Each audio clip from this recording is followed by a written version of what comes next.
What happens when you drink water after waking up?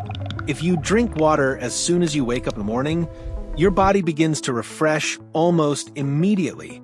After several hours of sleep without drinking, your body needs fluids.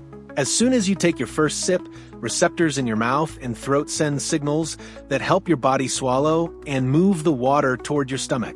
The water then passes into the small intestine, where it is quickly absorbed into your bloodstream. As your body becomes hydrated, blood flow and circulation can improve, helping deliver oxygen and nutrients to your brain, muscles, and other organs. This can help you feel more awake and focused. Your kidneys also use the water to help regulate your body's fluid balance and remove waste through urine. At the same time, your cells receive the water they need to function properly. So, drinking a glass of water after waking up is a simple habit that can help your body rehydrate and get ready for the day.